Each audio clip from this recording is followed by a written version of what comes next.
So, if you were to ask me 5 years ago, would I get back into the retro collection, or sorry, the vintage collection, I would probably say no. But now, 5 years later, I would say yes. And this is the piece that drove me back into the vintage collection. And this is Vintage Rob 89 here. And today we have the 2019 Return of the Jedi Tatooine Skiff, which was available at Walmart. So, very interesting story on this. I actually had to go through two of these to find a good one. My first one, I had problems putting in the rails. My second one, I got direct from the factory, and it had the wrong rail. It had two of the same rails. There's two different rails. And then they told me to mail this back, and I sent it back, and they sent me this one, which was complete. So I didn't like I had to go through three, but with all of that, this is probably the best skiff out there in modern Star Wars collecting. I like this more than the 1999 version.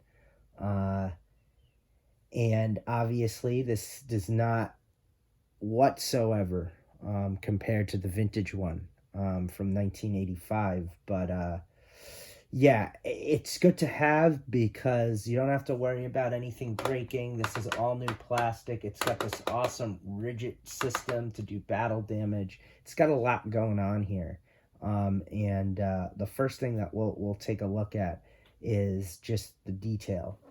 So the detail is very weathered. As you could see, it's also very light, which I like.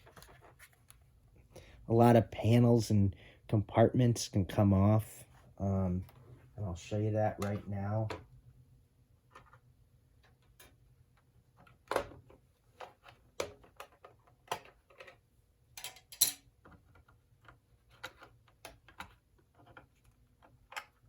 They come off pretty easy, and you get this awesome detail inside too, this awesome gold detail. And they finally fixed the sails, which I like. They used very good plastic for the sails here. And those pop off if something happens. And I like this rigid system too. And here are the pieces.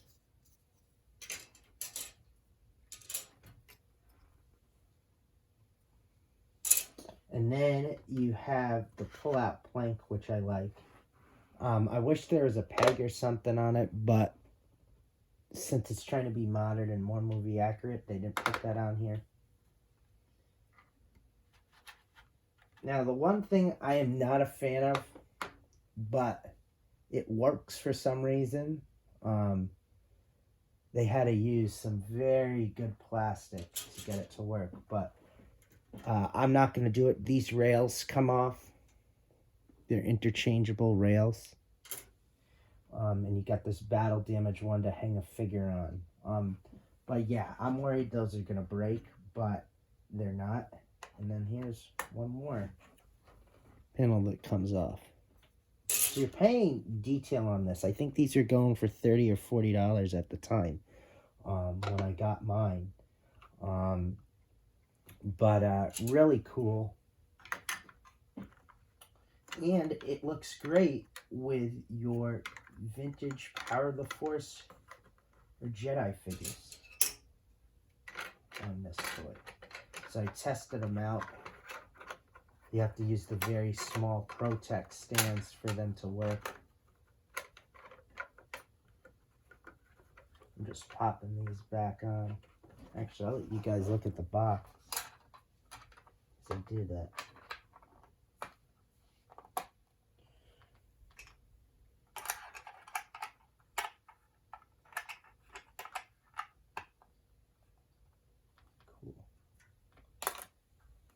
Oh, and it's got these little clamps up here to put your weapons, which is really cool.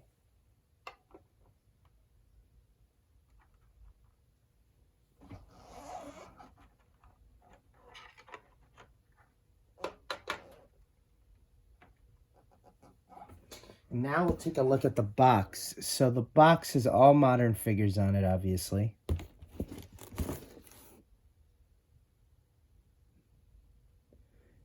Nodding to Kenner days.